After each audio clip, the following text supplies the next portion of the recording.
اگر ہمیں کوئی شخص کہتا ہے کہ شب برات کو اٹھ کے نفل نہ پڑھو تو بھائی نفل ہم نے پڑھنے اللہ کی رضا کے لیے، ہمیں کسی بندے سے ڈگری لینے کی ضرورت نہیں، نہ تو ہمارے اور رب کے درمیان معاذ اللہ کوئی وسیلہ ہے کہ تو کہے گا تو پڑھیں گے، جب دل کرے گا پڑھیں گے، اور جتنے دل کرے گا پڑھیں گے۔ ہم تو نفل کہہ رہے ہیں اس کو، ہم نے کب کہا ہے ضروری ہے جو عشاء پڑھ کے سو جائے فجر تک سویا رہے، ہم اس کو گناہگار نہیں کہہ رہے، لیکن یہ ضرور کہیں گے کہ گولڈن چانس مس کر دیا اس نے، چانس مس کیا ہے، یہ تو اللہ کی رحمت کا موقع تھا۔ حضرت سیدہ عائشہ صدیقہ رضی اللہ تعالی عنہ ارشاد فرماتی ہیں کہ شعبان کی 15ویں رات تھی، یعنی شب برات کی رات، فرماتی ہیں شعبان کی 15ویں رات تھی، میں نے اچانک نظر ڈالی تو حضور میرے بستر میں تھے، پھر میری نظر پڑی تو حضور نہیں تھے، میرے دل میں گمان آیا، خیال آیا کہ شاید کسی اور زوجہ کی طرف حضور کا میلان تباہ ہو گیا ہو، وہاں تشریف لے گئے ہوں۔ فرماتی میں اٹھی باہر گئی تو نبی کریم علیہ السلام جنت البقیع میں تھے، قریب ایک جگہ پہ حضور دعائیں مانگ رہے تھے۔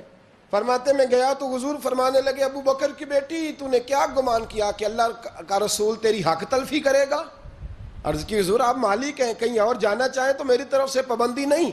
کہتی ہے وہاں کھڑے کھڑے میرے رسول کریم نے بیان فرمایا، یہ ترمذی کے لفظ ہیں، حضور نے فرمایا عائشہ یہ شعبان کی 15ویں رات ہے، مدینے میں سب سے زیادہ بکریاں بنو کلب کا قبیلہ پالتا تھا، فرمایا آج کی رات بنو کلب کے قبیلے کی بکریوں کی تعداد کے مطابق اللہ میری امت کے لوگوں کی بخشی فرما دے گا۔ یہ وہ رات ہے۔ جناب عائشہ صدیقہ رضی اللہ تعالیٰ عنہ نے بات رات کو سنی تنہائی میں نبی پاک سے، رات کو تنہائی میں حضور سے سنی، سویرے جناب عائشہ نے کل امت کو بتائی۔ اگر یہ بات اہمیت والی نہ ہوتی تو بی بی صاحبہ آگے روایت کرتی، یہ کتابوں میں آتی، یہ لوگوں کو بتاتی۔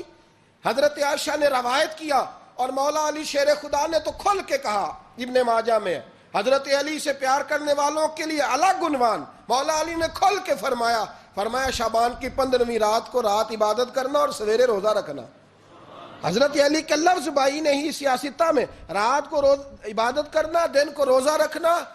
ویسے تو رب کریم ہر روز تہجد کے وقت پہلے آسمان پر نزول اجلال فرماتا ہے اور لوگوں کو فرماتا ہے کوئی بخشش مانگنے والا؟ اور فرمایا ہر روز تہجد کے وقت یہ اعلان ہوتا ہے، پر شب برات کو نا شروع رات سے یہ اعلان شروع ہو جاتا ہے۔ ادھر دیکھو میری طرف، مغرب سے اعلان شروع ہو جائے گا۔ اللہ کرے آپ کو سمجھ آئے، اللہ کرے آپ کو، اور بھائی یہاں باہر لوٹ سیل لگ جائے، یہاں ابھی سیل لگ جائے، 5000 والا جوڑا 1500 میں تو رش ختم ہوگا۔ اور بھائی اگر یہ لگ جائے، چلو یہ تو دور کی بات ہے نا، ہم تو لنگر والے لوگ ہیں، اگر لنگر کا اعلان ہو جائے کہ بڑا تگڑا ہے، بڑا تگڑا، ہمارے ہاں تو شادی کی روٹی کھلتی ہے تو لوگ آخری روٹی سمجھ کے کھاتے ہیں، تو شاید اللہ ماشاءاللہ یہ آخری ہے، اس کے بعد نہ ملے گی۔ جب اعلان ہوتا ہے اور دعوت ہوتی ہے کہ کھلا ہے جی کھاؤ، کیا حشر ہوتا ہے، کیا انداز ہے۔ مولا علی شیر خدا حدیث روایت کرتے ہیں، رنگ کیا ہے؟ فرمایا باقی راتوں میں نا تھوڑا سا پیکج ہوتا ہے، تھوڑا سا، آخری حصے میں رات کے شب برات کو نا رات چڑھتے ہی اللہ پہلے آسمان پر جو اس کی شان کے لائق ہے نزول جلال فرماتا ہے، اور پہلا جملہ یہ فرماتا ہے کوئی معافی مانگنے والا؟ اللہ کرے آپ کو سمجھ آئے، یعنی معافی دینے والا کہہ رہا ہے چلو آؤ ادھر، آؤ ذرا معافی مانگو، میں معاف کرنے آیا ہوں، مانگو معافی، ہے کوئی معافی مانگنے والا؟ معاف کر دیں گے۔ اور آپ فرماتے ہیں ہے کوئی رزق مانگنے والا؟ وہ جو بڑی درخواستیں دیتے پھرتے ہیں نا مختلف اداروں میں، وہ ایک درخواست نا کل شب برات والی رات بھی دیں۔ اللہ کرے آپ کو سمجھ آئے۔ وہ جو کہتے ہیں نا بڑی بڑی کمپنیوں میں نے اپلیکیشن جمع کرائی ہے تو کہیں کام نہیں بن رہا تو نسخہ دے رہا ہوں، ایک اپلیکیشن کل رات بھی جمع کراؤ انشاءاللہ کام بن جائے گا۔ اور میں نہیں کہہ رہا، مولا علی شیر خدا فرما رہے ہیں، اور وہ خود نہیں فرما رہے، وہ نبی پاک کا فرمان نقل کر رہے ہیں، اور وہ رسول اللہ صلی اللہ علیہ وسلم کی بات نہیں بیان کر رہے، وہ کہتے ہیں رب فرماتا ہے کوئی روزی مانگنے والا؟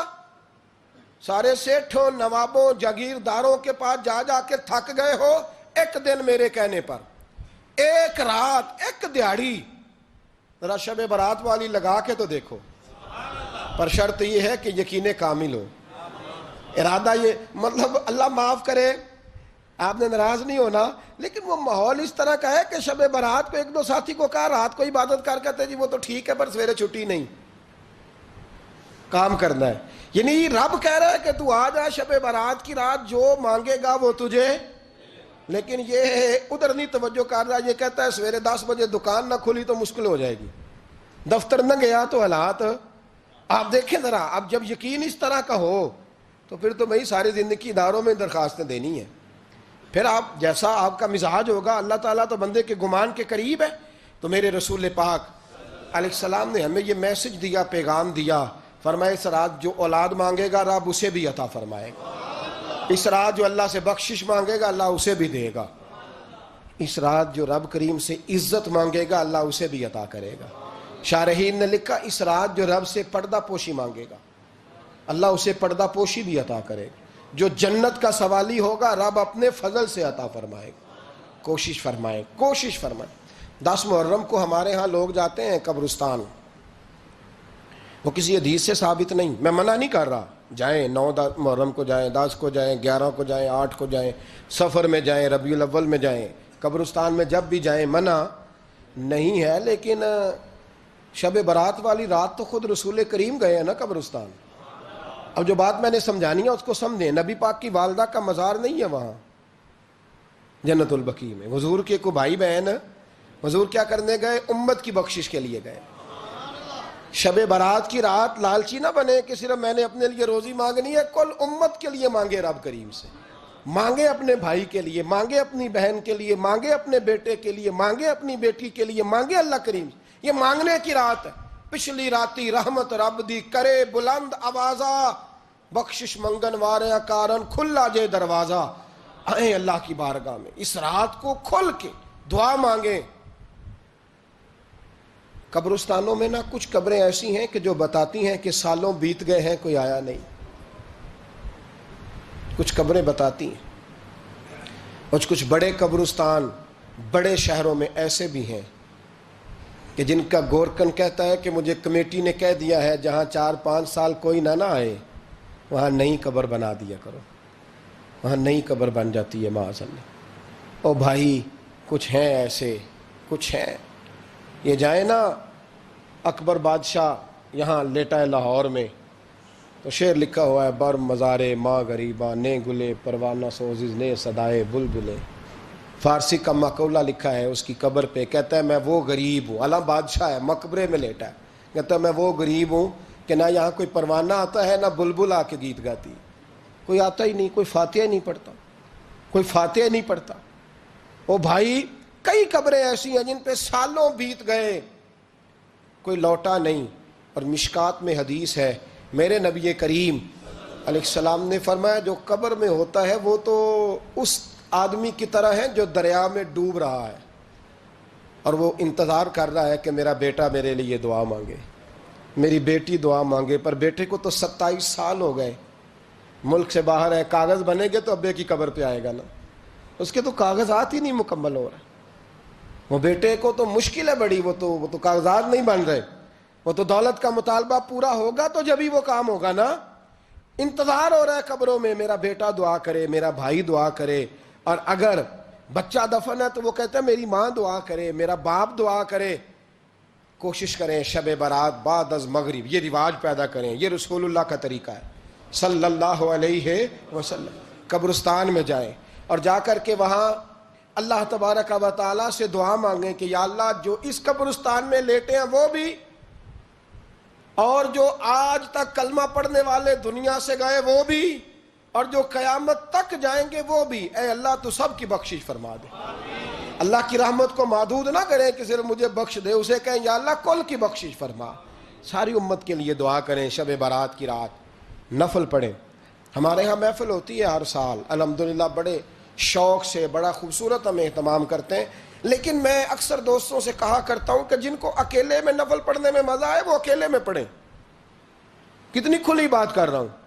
میں پابند نہیں کر رہا کہ آپ یہاں آئیں گے محفل میں آئیں گے ضروری ہے. بھئی آپ کو اکیلے میں مزہ آتا ہے نا. کچھ لوگ تنہائی میں ہوں تو دل زیادہ لگتا ہے، وہ تنہائی میں کریں اللہ اللہ کوئی عرض نہیں.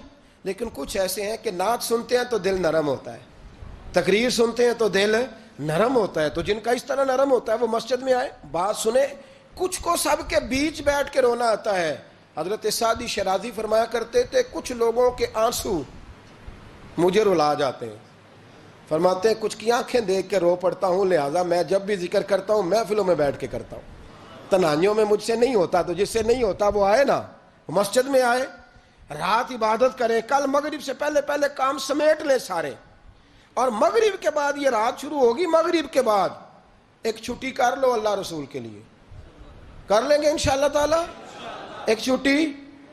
اور توبہ کی رات ہے یہ, توبہ کرنی ہے. توبہ کس کو کہتے ہیں؟ توبہ کا معنی ہے پچھلے گناہ پر پچھتانا, شرمسار ہونا. کہتے نہیں اے کاش میں نہ کرتا, اور وہ لفظوں میں نہیں, جملوں میں نہیں, توبہ رٹی رٹائی نہیں. شرمسار ہونا اور آئندہ گناہ نہ کرنے کا پکا ارادہ کرنا, اس کا نام توبہ ہے. دیکھیں اللہ تعالیٰ فضل کرے, میں نے پچھلے سال کہا تھا پھر کہتا ہوں, مسجدوں سے نا شب برات کی رات, شب قدر کی رات چیخوں کی آوازیں آتی ہیں, لوگ اتنا روتے ہیں نا. رونا چاہیے, کم روتے ہیں زیادہ رونا چاہیے. لیکن سوال یہ ہے کہ اتنا زیادہ لوگ شب برات کی رات روتے ہیں, کیا پھر سویرے بددیانتی ختم ہو جاتی ہے؟ جو رات مسجد میں کھل کے رو کے آیا ہے اس کا پروگرام ہے نا کہ اب ملاوٹ کبھی نہیں کرے گا, اب گاہکوں سے جھوٹ کبھی نہیں بولے گا, اب وہ بددیانتی کا معاملہ کبھی نہیں کرے گا. لیکن رات روتا بھی رہے اور سویرے پروگرام یہ ہو کہ میں نے پھر لوگوں کو فریب دینا ہے, داؤ لگانا ہے, تو اس نے توبہ کیا رات کے, یہاں بس یہ ایکٹنگ کر کے لوٹ آیا ہے. یعنی بڑی سجا بنا کر کے سوار کر کے رات توبہ کی. کیا مطلب ہے توبہ کا؟ کہ توبہ آپ نے کی. حضرت حسن بصری سے کسی نے کہا توبہ کیا ہے؟ فرمانے لگے توبہ یہ ہے کہ جس گلی سے رب نے تجھے منع کیا ہے دوبارہ پھر تو اس گلی میں نظر نہ آئے, تو نظر ہی نہ آئے. اور جس جگہ جانے کا رب نے تجھے حکم دیا ہے پھر تو دوبارہ وہاں سے غیر حاضر نہ ہو. اگر یہ پروگرام ہی نہیں, ارادہ ہی نہیں. بچے ایک دو مجھے کہنے لگے کل حضرت صاحب توبہ کے موضوع پر ہم نے گفتگو کرنی ہے, تو کوئی باب بتائے کہاں پہ ہے. کچھ بچے شاگرد ہیں, کچھ مسجدوں میں جمعہ پڑھاتے ہیں. ایک نے مجھ سے کہا, تو میں نے کہا بیٹے پہلے مسجد میں جاؤ, 2 نفل پڑھو, توبہ کرو, توبہ کا ارادہ بناؤ. یہ رسم نہیں ہے. وہ نعت خواں بھی تو توبہ کر لینا جو شب برات کے دن لوگوں کو توبہ کرانے آیا ہے اور 25,000 کا سودا کر کے آیا ہے. تو آج اس کام سے تو توبہ کرنا, یہ نوٹ پھکوانے سے تو توبہ کرنا. یہ رسم ہے. ساری رات توبہ توبہ توبہ توبہ, یہ کیا معنی ہے اس کا؟ کیا مطلب کریں؟ امام غزالی فرماتے ہیں کہ ایک آدمی بادشاہ کا گارڈ تھا, سپاہی تھا, اس کا پہرے دار تھا, نگرانی کرتا تھا, بڑی وفاداری سے نوکری کرتا رہا. بادشاہ نے اسے تنخواہ کے علاوہ بھی بڑا نوازا, بڑا نوازا, بڑا نوازا. اسے بادشاہ نے بڑے الاؤنسز دیے, بادشاہ نے بڑا کچھ دیا, مکان دیا. کچھ سالوں کے بعد بادشاہ کو پتا چلا کہ یہ میرے لیے نہیں آتا تھا, اس کی تو میری کنیز پر نظر تھی. اس نے تو رات کی ڈیوٹی اس لیے لگوائی تھی کہ کنیز پر نظر تھی. تو امام فرماتے ہیں کہ بتاؤ پھر وہ بادشاہ اس کے ساتھ کیا سلوک کرے گا؟ وہ کیا سلوک کرے گا؟ تو لوگ کہنے لگے حضور لگتا یہ ہے کہ وہ نا 4-5 حصوں میں کاٹ کے تو کتوں کے آگے پھینکے گا.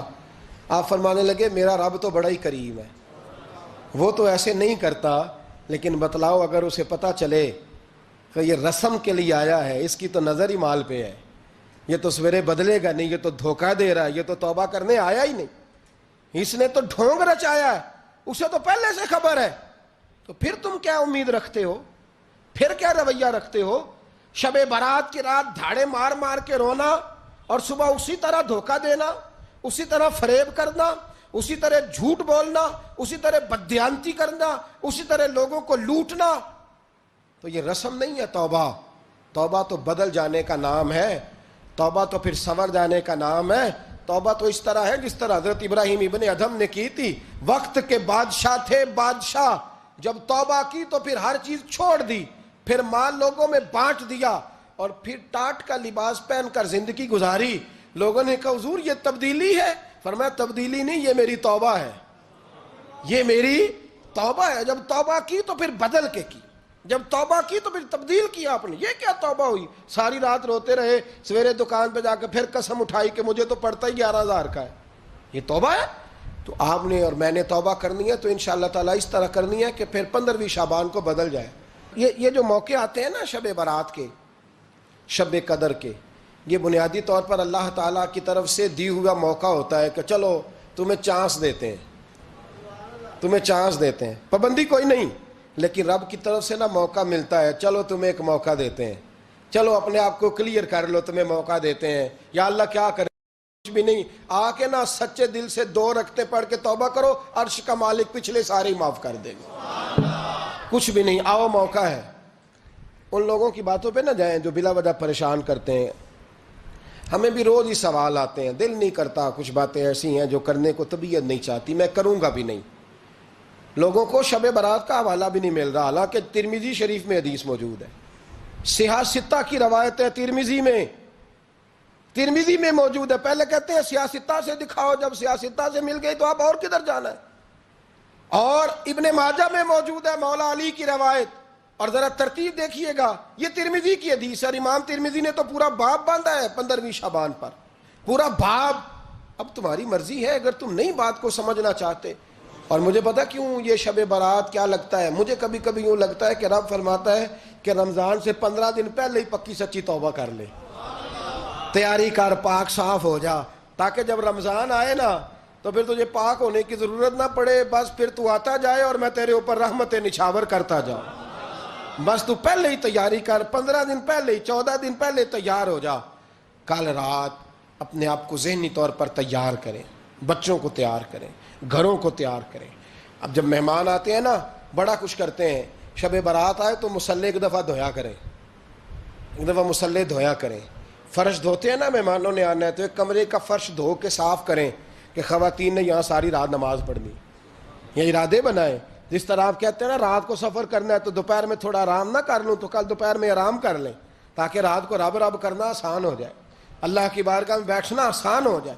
مکمل طور پر ذہنی طور پر اپنے آپ کو تیار کریں۔ یہاں بھی محفل ہوگی انشاءاللہ، عشاء کے متصل بعد شروع ہو جائے گی، 12 بجے تک محفل چلے گی، پھر 12 بجے کے بعد نماز تسبیح پڑھی جائے گی، پھر 1 بجے پھر دوبارہ آپ کو اجازت دی جائے گی، کوئی انفرادی طور پر گھنٹہ سوا اپنی الگ سے کوئی عبادت کرنا چاہے تو وہ تب بھی ممکن ہو، جیسے آپ کو موقع بنے۔ میں کہہ چکا ہوں، لیکن وقت ضائع نہ کرنا، گولڈن چانس ہے، اس کو مس نہ کرنا، یہ شب نجات ہے، اس کے ضرور قریب جانا۔ رب کریم سمجھنے کی توفیق عطا فرمائے۔ آخر دعوایا ان الحمدللہ رب العالمین۔